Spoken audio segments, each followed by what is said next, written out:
that Trump account. It's a Business Pans Friday show here at August 21st Studios, featuring analyst Matt Moscardi. On today's weekly wrap-up, the SEC is busy washing its hair. Yeah, It's a lot of hair.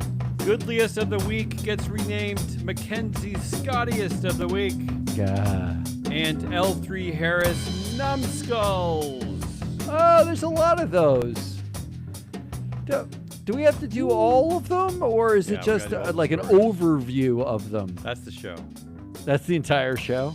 Well, I mean, we were just looking at one of our kind of competitors, and I see a lot of AI. Why can't we just have AI do everything like everyone else does? Everybody just says AI. They flood everything with like clearly AI generated content. Like, why don't we just do that for this show? Where's the button? I don't know why we don't say AI enough. We're too Gen X, I guess. Our show today is being sponsored by AI. Oh, no. Yeah! No, it's actually FreeFlow Analytics and FreeFlowAnalytics.com, the only platform measuring board power, connections, and performance for free. When does it actually launch? September 1, I heard. Oh, cool.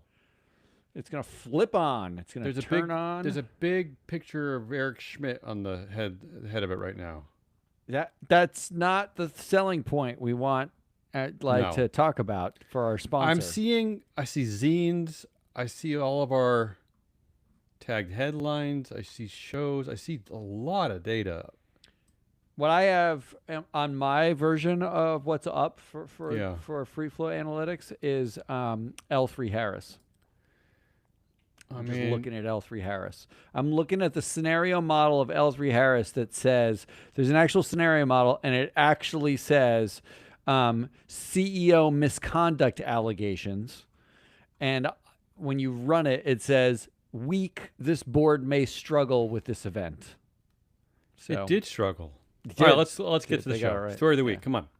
Oh, that's right. There's more. Let's just get right into it. Let's just go right to L3 Harris. No. Yeah, story of the week. Let's do it. I mean, this might be like sort of the most classic version of this dumb old story they keep telling at corporations. I mean, I can't think of a better example. Hero's journey for corporations, like have CEO, have misconduct allegation, don't say what it is, fire CEO. Yeah, so and everyone knows what it is because there's a track record of it, and because it's the only thing that happens. Yeah, L3 Harris has they haven't fired Christopher Kubasik as chair and CEO, but they've gotten rid of him. They couldn't even fire him. They had to make a deal with him where they let him keep all of his equity and all of his pay, but they don't say they're firing him with cause. I thought although clearly there's no more speed vest his options or something. That was something. There's no more with cause than this one, and you're right. The company really hasn't told us why, other than the fact that he broke their code of conduct. But the story seems pretty clear from the press that he had a inappropriate relationship with a subordinate, and this is. One of the reasons why we know this might be true is that he did this before. Yeah. He did this at Lockheed Martin. But he learned his lesson at Lockheed Martin. Yeah, forced to resign there after an ethics investigation confirmed that he had a close personal relationship with a subordinate employee. In fact, this is according to the Wall Street Journal, women at L3 Harris have shared concern about his behavior for years before he was let go, saying, the woman said, avoid being alone with him and be careful on the corporate jet. I mean, this is like old-fashioned pre-Me Too heinousness, right? Wow. Avoid right? Isn't it?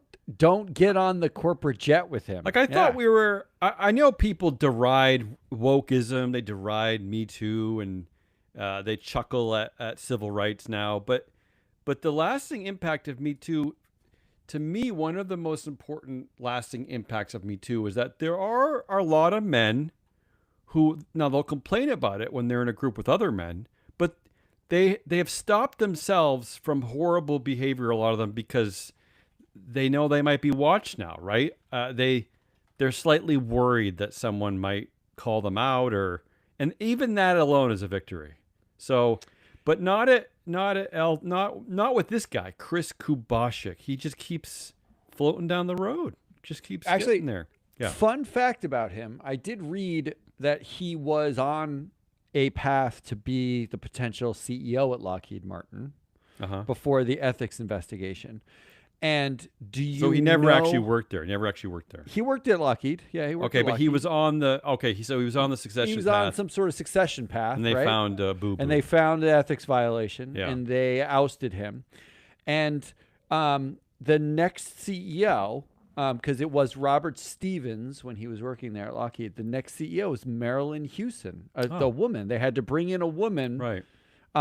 I don't know if they brought him in because this guy had ethics violations and it was like a rampant sexual harassment culture and they were like, we just need to change it up, or not. But it's just one of those fun facts that whenever you find some sexual harassment, you put a woman in charge afterwards. That's always a good move. What I love is how the press is handling it too. Like the Wall Street Journal, which is covering it, I give them credit for that. But they have a story that says, "Why do boards keep giving misbehaving CEOs second chances?" ?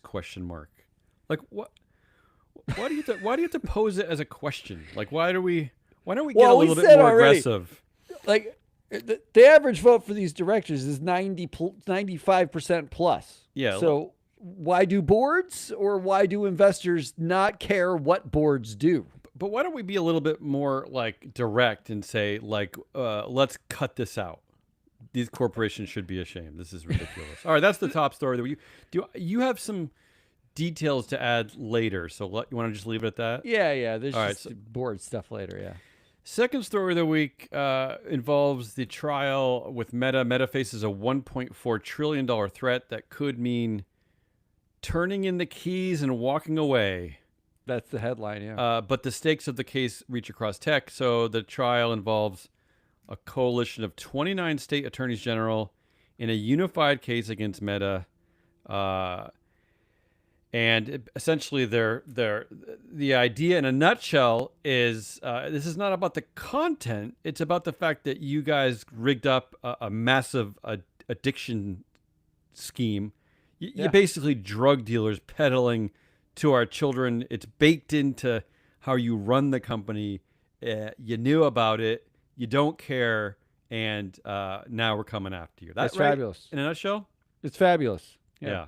I mean, we knew, the companies do, but didn't everyone know for like the last 5 to 10 years? This is like, and we're still fucking using it. This is basically, I have two major pet peeves. One is the people who don't use their turn signals anymore. And the second one is all the people who continuously use all of this nonsense, like Twitter, Instagram, and yet they whine and they complain. They're ruining the world, but they can't quit it. I don't get the can't quit part of it. There's a mismatch in your pet peeves. One is like a giant social ill. The other one is like the guy who doesn't turn. I gotta tell you, as a proud New Englander, my state used to be part of Massachusetts, and I have my mom is from Boston, and my Harvard. This news that more than half of their endowment is tied up into Elon Musk's company, it was heartbreaking for me this week. He represents the exact opposite of basically everything that four-year universities. No, money. I know, but it's money. Like to me, it's basically I feel completely betrayed. You're gonna lose the money. Completely betrayed by this. You're just betting on Elon Musk being some genius founder. It's not. He's not. Are they not paying attention to our shows? I thought all of Harvard listened to us. All they have to do is go to the new platform, look at all of the. I mean, really, like we're not the only ones who track Elon Musk headlines. Everyone does. I mean. Anyway, can we move on? You got it. You tangented. I was talking about turn signals. I'll give you a couple other Meta headlines, and we'll move on. States accuse Meta of targeting children for Facebook, Instagram addiction. The young ones are the best ones. That's a quote from the company. Meta whistleblower told the jury the company took a don't ask, don't tell approach to kid safety And then another quote about how Mark Zuckerberg was handling all this: harvest their data and hide the truth from the public. So this is all. But you missed the best headline. Go ahead, tell me. There was a headline about how teen boys are wearing the Meta glasses into school to harass teen girls, and filming it. Yeah, I guess this is another new problem that Mark Zuckerberg has created, and it's not just harassing people. It's it's also like stealing movies. They're just like causing havoc everywhere. Everything they've taken away, like they've enabled. It's like a middle school man boy enabling other middle school boys, but actual middle school boys, to be the absolute worst versions of themselves with no accountability. How does a middle school boy even afford? Anymore. How do they even afford When I was those? in middle school, Yeah. I mean, we harassed girls, right? Like you'd pull hair or make jokes or whatever. Yeah, we harassed. Everyone was harassed. We did. We harassed everyone. Teachers, I harassed all my friends. We harassed the teachers. friends, We harassed parents, girls, boys. bus It drivers. was much more equal opportunity harassment. But in middle school, like a lot of flirting is basically harassment because we don't know how to do it. We're morons. Right. Yeah. But what Zuckerberg has given us is the ability to do it, not just go through the process of being a moron and growing up and figuring it out and then apologizing basically for the rest of your life for your shitty behavior as a teenager. He's given you the ability to live stream it, get likes for it, and not ever learn that there's a human way to be. Like literally, he's removed humanity because these teen idiots are doing the worst possible shit, filming it and getting likes for it. It's horrible. Thanks, Mark. There was an article this week. It wasn't necessarily about Mark Zuckerberg. It was in Salon.com, talking about they want to bring back the corporate death penalty. So there really is a thing called judicial dissolution. So it's basically a scenario where the government, hates a company enough because it's like there's so much corruption, or it's causing an incredible amount of damage to stakeholders that they can take away their charter. Now, what a perfect scenario! Fabulous. I mean, do it now, right now. What's Mark? What are you waiting for with Mark? Not to get too serious here, because I know no one wants to hear us be serious, but is there going to be, you think there'll ever be a scenario like that? Are we ever going to step in and just No. Okay. I mean, Okay. so it only happens with antitrust. That's the closest you get, where they break up Ma Bell and make three companies that eventually just all combine later anyway. Yeah. That's the closest they really get. And the consumer isn't really helped. And the consumer gets screwed no matter what. You ever checked your cell phone bill? It's bananas. Let's move on. That's the second big story. Let's hope this this could be a monumental turning point in our history, or it might not. Unfortunately, Americans they hate things, but they're waiting for other people to take it away from them because they can't take it away from themselves. They hate change. They don't want anyone to tell them what to do. Okay, so that's then you tell them and then you do something like this and hopefully sue Mark out of existence, which is never going to happen, but pretend it did. And then you actually are like, wow, this is really refreshing. Yeah. I like it better. Third story of the week. I think you might also be covering this as well. Yeah. SEC says it will stop responding to no action requests entirely. I mean, that headline says it all. Just entirely. Do you have not going to do it? Are you going to add something to this later? I am, but you should just give the gist of what it means, what it's about. They basically plan to, what I just said, they plan to stop responding to no action requests. So when a company is trying to exclude a shareholder proposal. Yeah, that's the process, right? Yeah. So last year, the SEC was sending out form letters saying we don't care. Essentially, I'm paraphrasing here, but we don't care. Do what you want. We're pro management because even though we're pro shareholder when we don't want to care about stakeholders, but when it comes to these scenarios, we're anti-shareholder and we're pro management, right? Because the SEC is very confusing. It's very confusing. But this is clearly part of so now that this is what we hinted at last year, is that this is clearly the beginning of a slippery slope, right? I mean, we knew it was going to kind of start careening towards this. Luckily, in America, there are such a thing called election cycles and Congress changes, the presidency changes. So I don't know. Maybe the SEC will be full of different commissioners soon that will change this. But what also happened this week, or was it last week, is that they've even stripped the reporting requirement for beneficial ownership for companies, where they don't have to reveal all the like subsidiaries and tax shelters and all that crap. Like yeah. Well, thank God. This is part of that slope, right? They're doing everything they can to protect founders and management, right? It's very confusing. All right. Yeah. That's the third story. And finally, there's just a crescendo of stories on this topic. We just talked about Mark Zuckerberg. I can't quite, maybe you have a more poetic way of helping me understand why, but the America has sort of gathered around to hate one thing from both sides of the aisle. Yeah, it doesn't matter who you are, blue and how red old states, you are, and that's AI data center. I'll give you the headline. AI data center outrage is showing up everywhere, from ads to election. I captured 15 headlines alone quite easily. And there's so many more, and I'll give you some like examples. As AI data centers spread, pressure. I like that you break into the Boston accent when you say data center. I don't mean AI to. data center. Pressure mounts to share profits. The data centers industry's PR blitz is backfiring. Politicians who once championed data centers are now bashing them.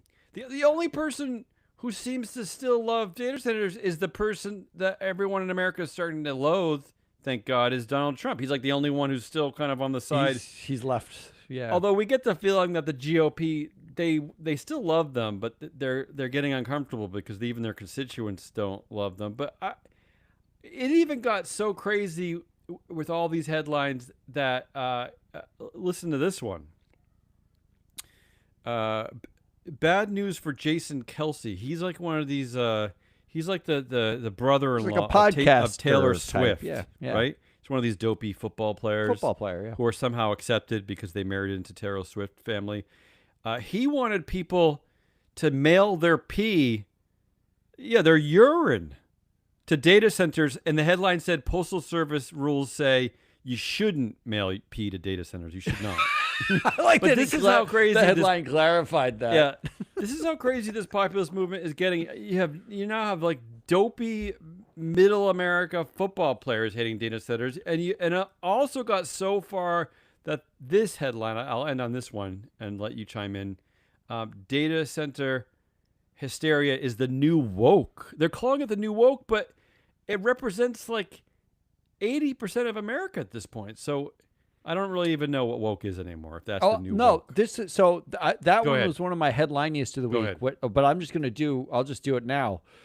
The argument, that's an op-ed piece in the Indianapolis Star. Yeah, I read that. Indy Star, and the author is arguing that when there's he basically defined woke. It's the first definition I've ever heard. Go ahead. What is woke? Go ahead. He said, when there's vast agreement about something and you get yelled at for not agreeing with the vast agreement, that's what woke is. Which is not at all what woke is. No, it's not. But he actually, like, I read a few of his columns. He doesn't seem either conservative or he's kind of liberal. in the middle. He's kind of middle. He's kind of like clickbaity sometimes, but he seems very middle of the road.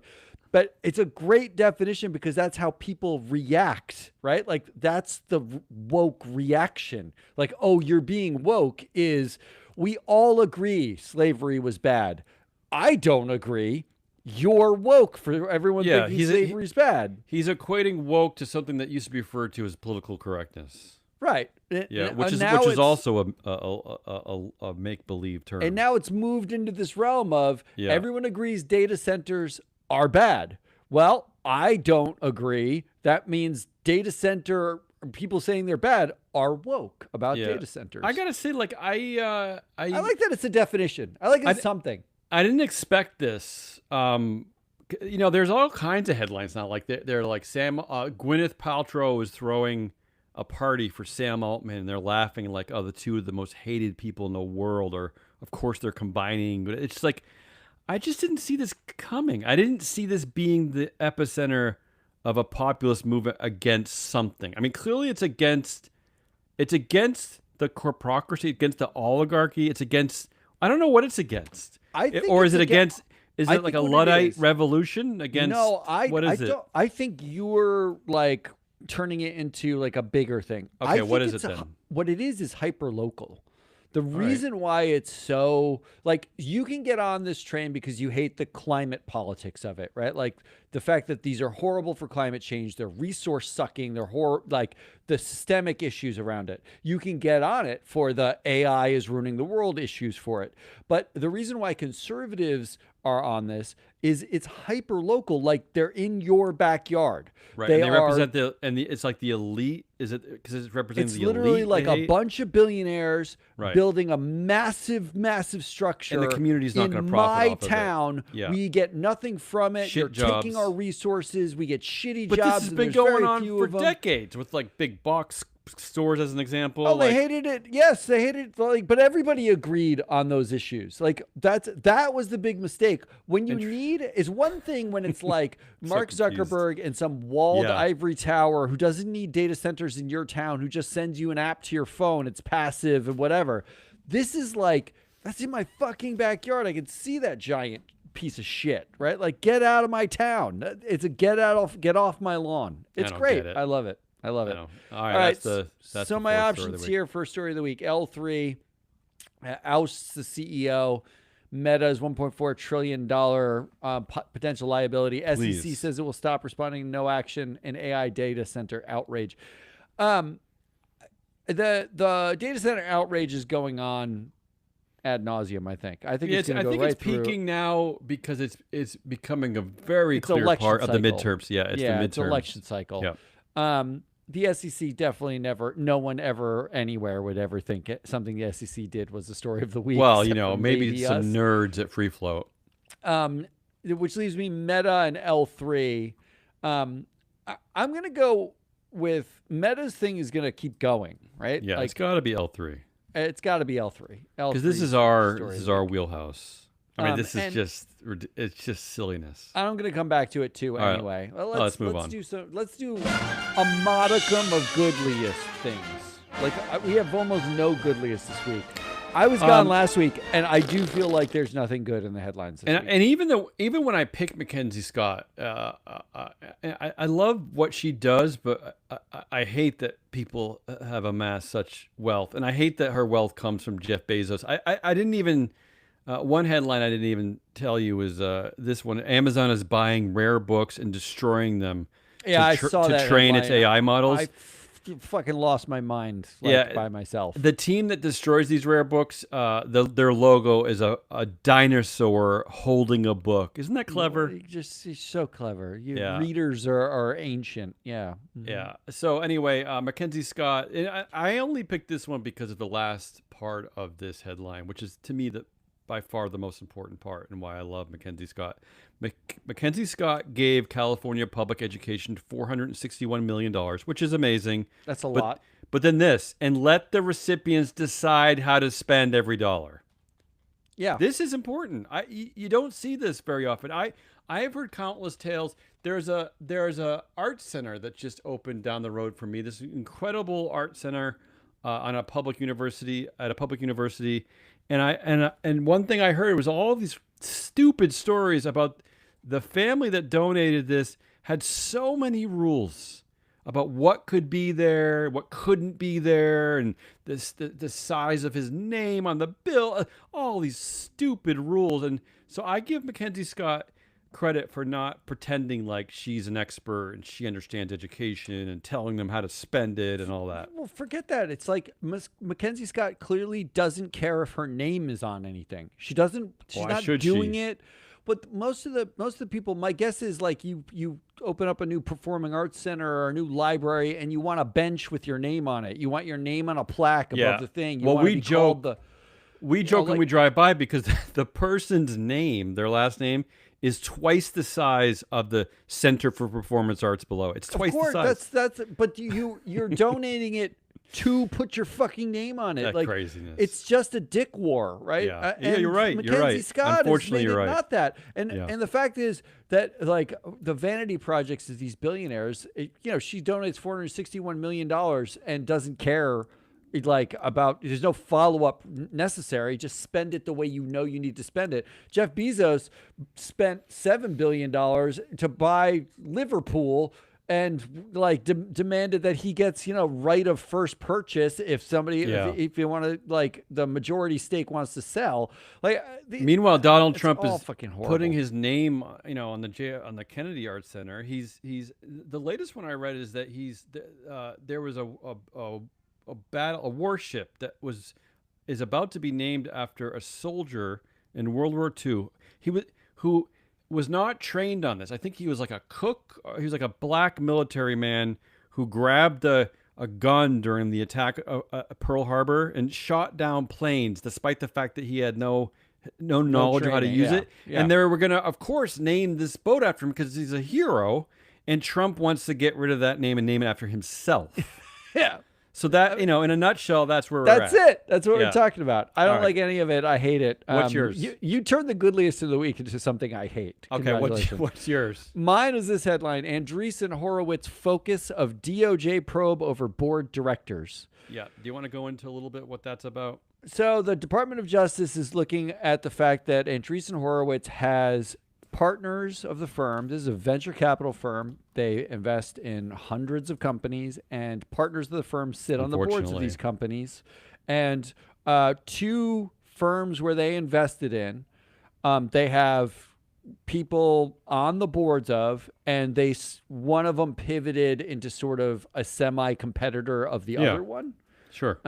And that is not allowed. It's actually not allowed that you sit on the board. So a person can't sit on the board of two competitors. They're extending that to say a venture capitalist can't sit on the board. So when are they going to audit? They should use our database and audit the entire... That's what I loved about it. Right? Like there are so many fucking instances in where these directors... It's not like direct competitors, but these companies list their peers in compensation analysis, right? So as part of the proxy, they have a whole discussion of compensation. They list the peer companies and they say, these are the peers from which we compete for talent, specifically executive talent. They say that, right? Yeah. Those peers are usually set as make-believe sets of peers. They're not real peers. They're just this is who we want. We want to be at least in the median. We never pick a peer set where our executive is going to get underpaid. It never happens that way. They pick it very specifically for compensation, but it's a list it's called of companies. Collusion.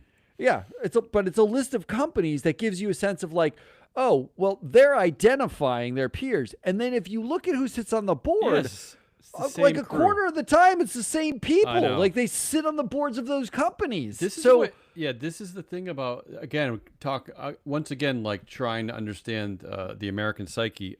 We will get bent out of shape if a football player, if there's collusion with a football player and he doesn't get signed to a team or, some kind of a collusion with the owners. But you're right. In this scenario, something that people are getting more upset about is the astronomical CEO pay. But the reason why it's so high is the exact thing that you just pointed out, because there's collusion on the boards of directors who sit on multiple boards and who are CEOs often. Yes, and sit on compensation committees and ensure that they get raises every year and they get more and more and more and more and more. And it's it's not that hard of an investigation, Department of Justice. We actually have a data set that basically shows you where everybody sits and how much, they defer to the CEOs. And what do you make of this? I love this headline mostly because... How does the DOJ get to this, though? What do you make of this? Well, what I love about it is that they're going to lose this investigation. But how does the Trump era DOJ even do this? I don't think they do. I think this is So this isn't Mark Andreessen. This is Ben Horowitz, who was on the board. So Ben Horowitz actually. Mark Andreessen is the friend of Trump. Yes. And I'm relatively sure that Ben Horowitz is the Democrat donor. Stop. Is that true? Is it seriously, that simple? Like he was one of the liberals up until like 2024. He like supported Kamala Harris. Oh my God! Is it really this simple? And I don't know, but anyway. But I like that. I love that at the start. You know what? I'm going to vote for that one because we vote for Mackenzie too much. Let's just change it up. And I just like the fact that this. You're right. This is opening a can of worms that should be discussed. I can't wait. I really hope someone takes this up on like look at the data and start suing. Hey, like sending it to DOJ. DOJ, we'll work with you. Use the database. Yeah, we can help you with that. All right. Let's do some assholes. We haven't done any yet. Yeah. All right. We already talked about L3 Harris, House the CEO after the investigation into his conduct. My assholes are Bill Brown and Robert Millard, two people who are not the CEO of L3 Harris, and whose names you wouldn't know. And let's get to who they are. Yeah. You got to start with a history lesson. So Chris Kubasik. Maybe Kubasik. Kubasik.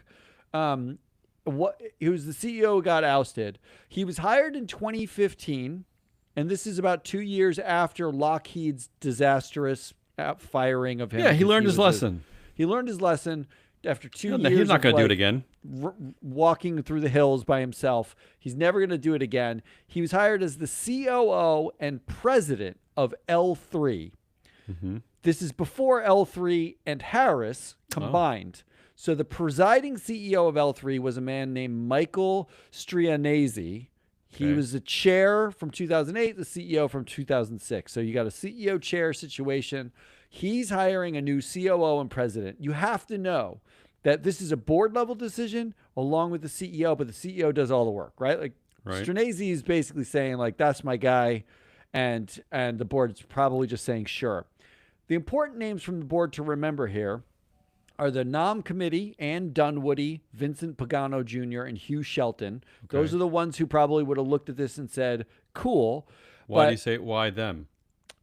Because they were that was the nomination committee of the board. Got it, so they're likely to be looking at it. But there's two other names to know. One is Robert Millard, who is up for Asshole of the Week. He was the chair of MIT.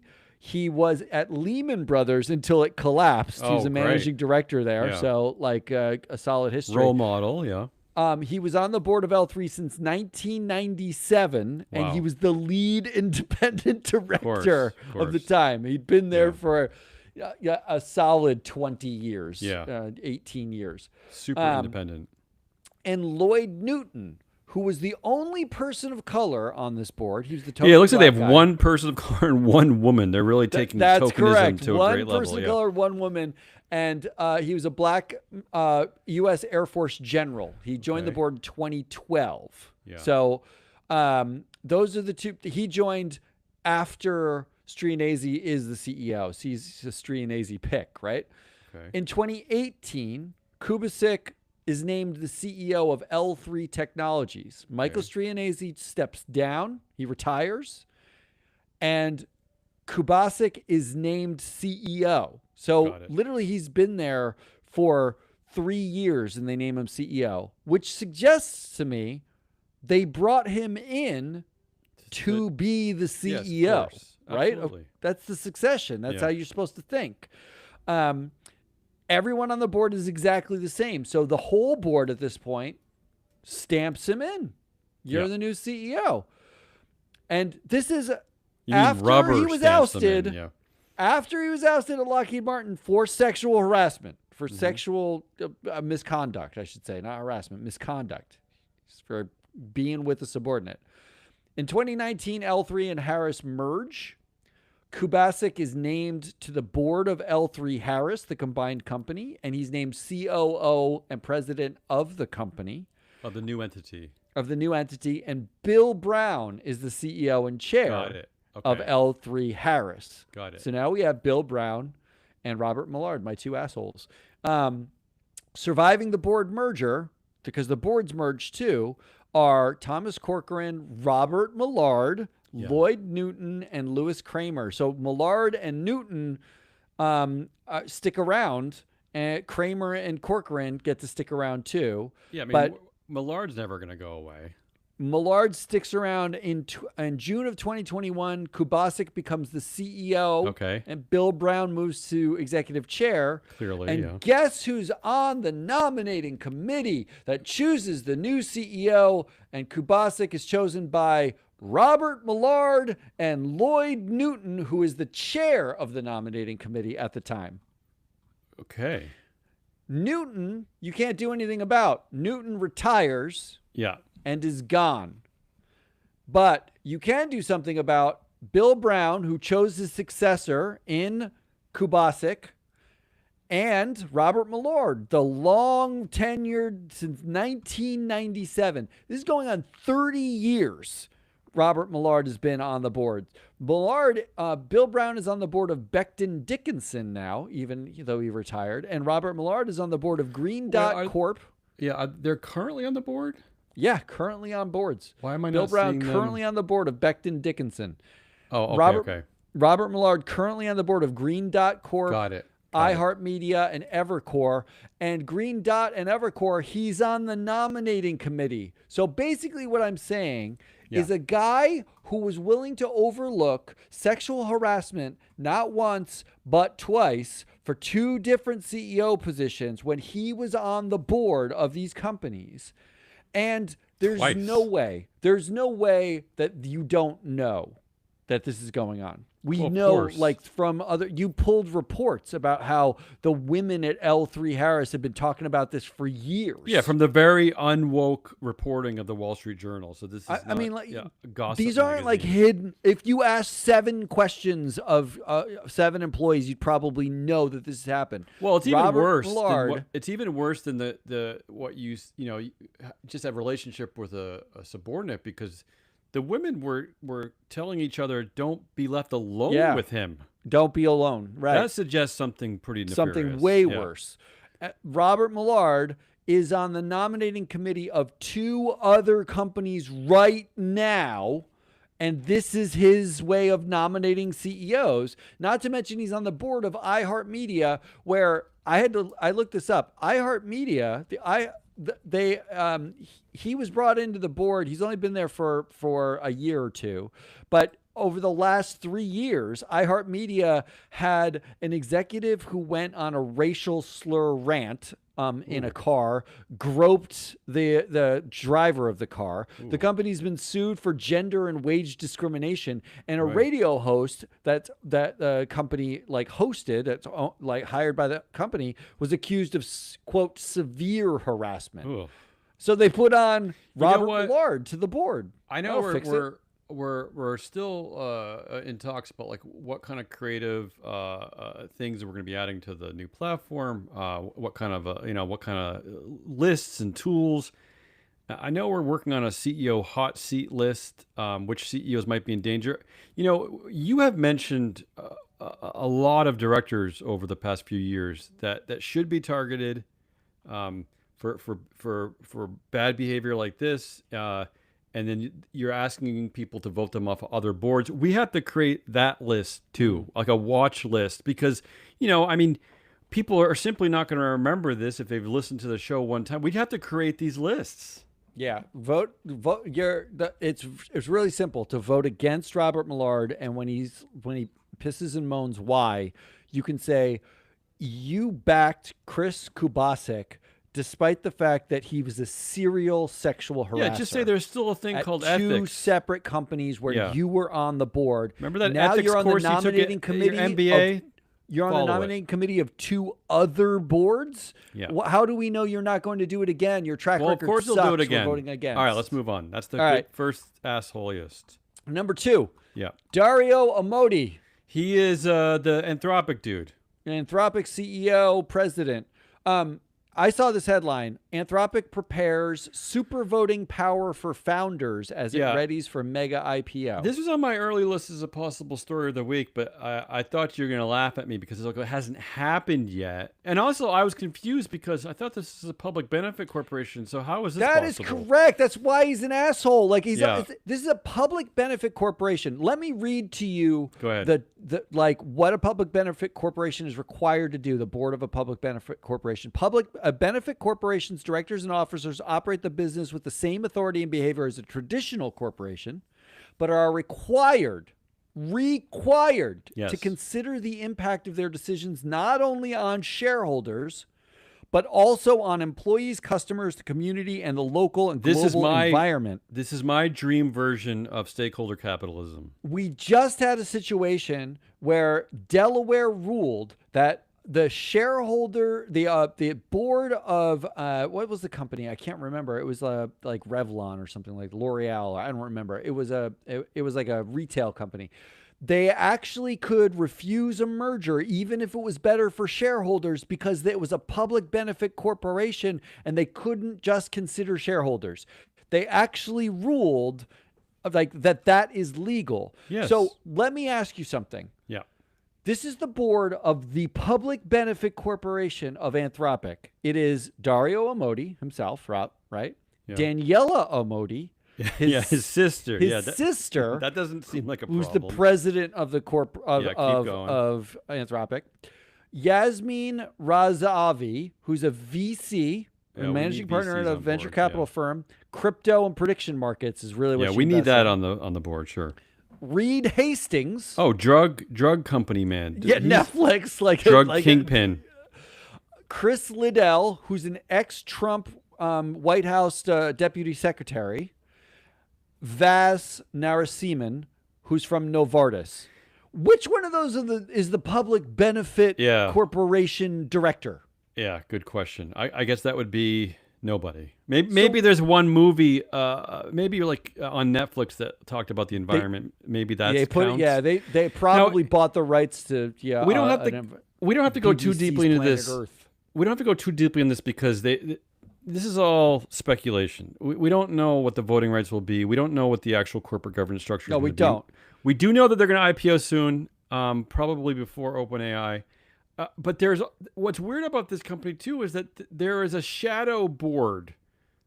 Yeah, like OpenAI's. Yeah, that controls the board. Like they have the ultimate voting right. So we'll unwind all this when it actually comes out. But to your point, they are subverting the idea of a public benefit corporation every way they can. It looks like this is nonsense. They're just shoving power into the hands of a few. That's what they're doing.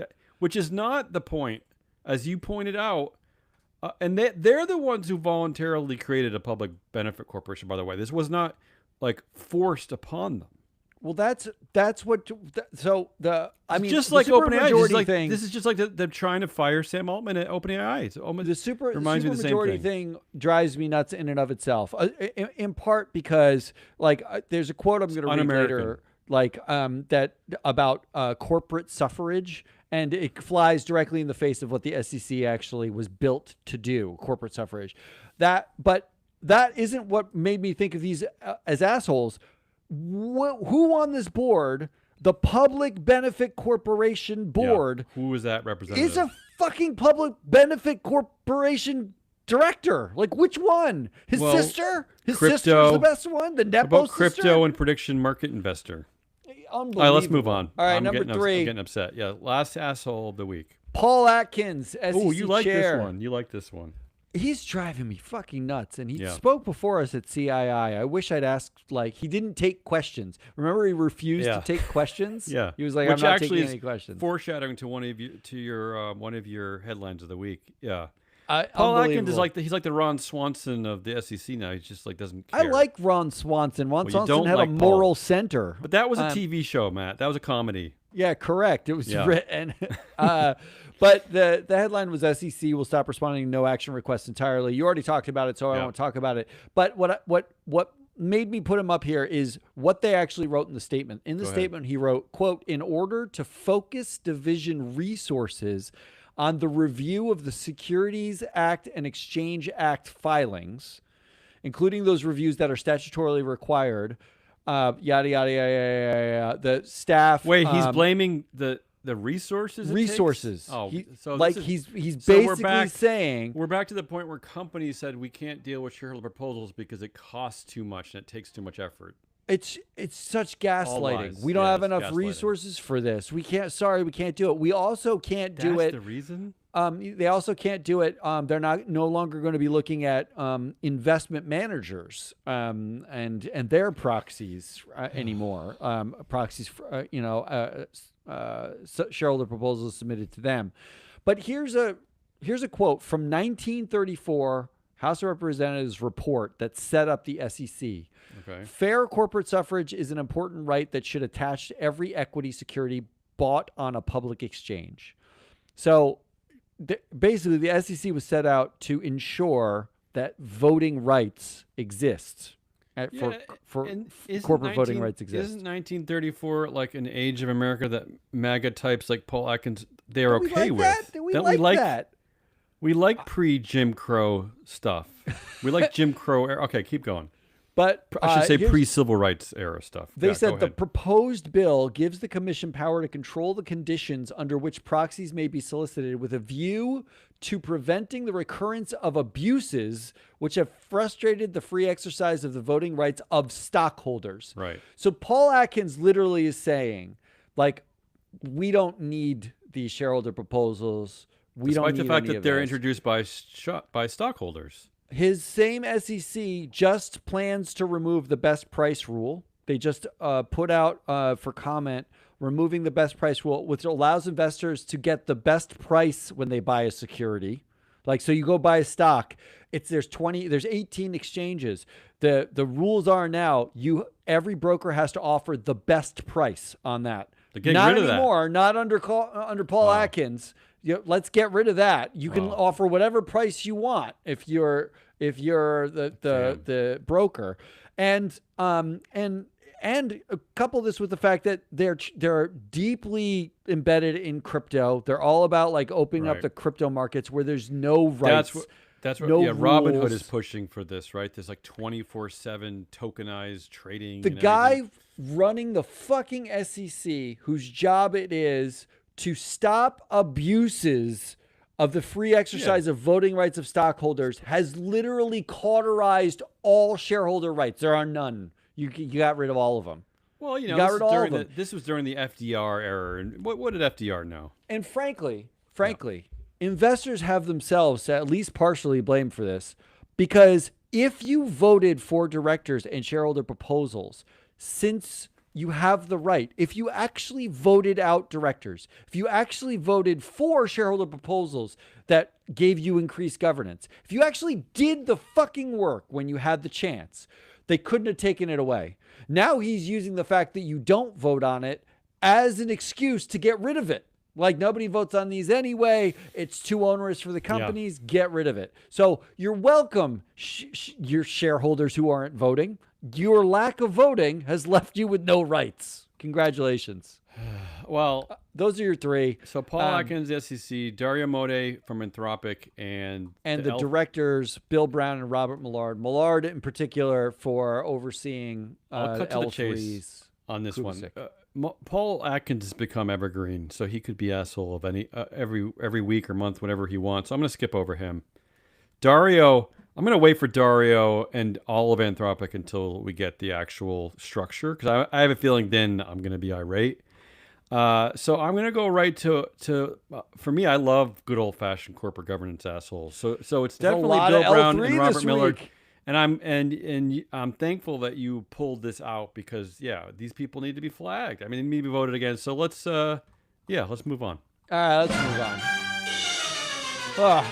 Headlines, winners, predictions, and thank God we're actually making good time this week. The first time ever. I'm tired though. I'm tired. I got two of them. I got two also. But mine are just headlines. I do the rule. I know. I don't care. I'm gonna go first. My first one is just the headline, only because I just love how stupid it is. Okay, bear with me on this one. Just stick to it and listen. Try to and. No, I'm going to focus. I'm going to try to focus. Popular breakfast chain closes half its restaurants. That could be anything. But think about that. Think about it. Popular breakfast chain closes half its restaurants. So if it's popular, why is it closing half its restaurants? You. All right. Moving on. My real one is that's so dumb. My real one. The man leading Trump's return to office charge for government workers says he filmed a video in front of a blank wall to avoid work from home suspicion. So this is the first employee hired by Andreessen Horowitz. Later became a partner. His name is Scott Kapoor. Was at home. He was in his bedroom. But he didn't want to make it look like his bedroom because his bedroom looks like his bedroom. So he went outside to find a wall. This was unearthed because, he was caught on tape talking about it. I mean, does this not say it all? That's fabulous. I mean, that says it all. All right, what do you got? All right, I got two. First employee of Andreessen Horowitz. Well, Andreessen Horowitz, you can work from home, can't you? I don't know. Yeah, maybe you can. If you're not a woman, you can. All right, go ahead. Is that the rule? Do they have women there? I don't even know. I just giggled out loud when I read this. Flock, you know the company Flock? Yeah, unfortunately.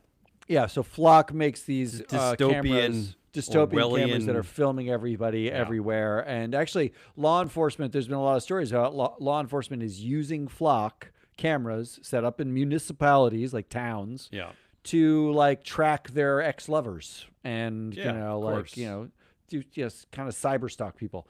Here's the headline. Flock says it's, quote, taking a break from responding to media requests. Yeah, they're getting pounded and I guess they're taking a break. Yeah, why do your job? Why do your job? I like that they announced that we're going to take a break from this. This is a lot for us. They're overwhelmed. I mean, we're doing they're overwhelmed by the hatred, things, but we're gonna take a break for now. And my second one is Eric Schmidt, the ex-Google CEO. Yes. Eric Schmidt. Now he's into AI war and defense and stuff, I think. Yeah, but this is the headline instead. Eric Schmidt is selling his super yacht. Yeah. So we see these headlines all the time. Who's this for? I don't know. Who is this for? Who reads this? I now tag these usually as OK billionaire in our tagging system, but there are so many headlines about yachts. Why? Is this only for billionaire yacht buyers? Who is it for? Who is this for? All right, who won the week? My winner is the women at L3Harris who shared concerns about the CEO's behavior years before ouster. They got their look. They got there. I know it's been a rough road, and no one listens to you. But at least it happened. At least he's gone. I guarantee. We have both worked in massive corporations. This will have an effect on the women there. They're not going to say it out loud. They'll probably say it with each other. But they're going to be relieved. So I think that's a true win.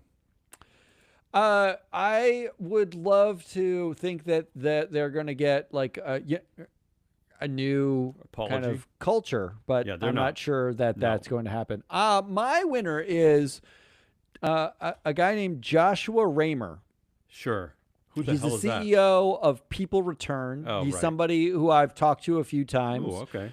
People Return is one of the last vestiges of DEI data in the U.S. They basically focus on. I thought it was illegal. You're allowed to do that. He's one of the last people. He sends out a newsletter. They have some interesting data. I've never actually used their data, but I know it to be interesting. But he sent out a newsletter that did the most free float thing I've ever seen anyone other than us do. Go ahead. What did he do? He tracked a single Getty image across 6 different company reports. Is it like people of color or women? It is image 13258766463. The title of it is Young Boy Leaping into Father's Arms in Playground. Okay, so it's playing on that, yeah. It is slightly ethnic looking people. Yeah. And he tracked it across sustainability reports and some websites for the companies Danaher, Crown Castle, TD Ameritrade, Capital One. Oh my God. CSL Plasma, and Toyota Europe. Amazing. These companies have nothing to do with each other. Amazing. They chose the exact same Getty image to show how sustainable and loving and family friendly they are. And he put that in his good work, Joshua. I mean, you're copying our technique, but it's fine. I love it. Predictions. Mine's obvious, but I'm going to say it anyway. The Manosphere. The Manatocracy. Hires Christopher Kubasik again without any pushback from anyone or anything or anybody or, it's just going to happen again. And it's like, whoops. Man, I'm excited. Can we be part of the Manatocracy? How do we get to be the Manatocracy? We don't. Okay. Mine is really dark and horrible, actually. Okay. We decide that since everyone is trying to make companies immune from climate change, New Zealand just You mean from climate change lawsuits? Lawsuits. Right. New Zealand just announced they are blocking lawsuits for any... You see how fast the pendulum swings from, remember we talked about Jacinda Ardern, and now we're right it's immediately backwards. That we just going to, in the spirit of Chris Kubasik, make CEOs personally immune for any behavior while they're CEO. I don't think that prediction is so far-fetched. That's why it's sad and horrible. I don't think it's so far-fetched. That's our Hazelnut Rollis. Yeah, who is that? Yeah, Damien to his friends. I almost called you Damien, but nobody calls you Damien. You call me Damien. Except your mom.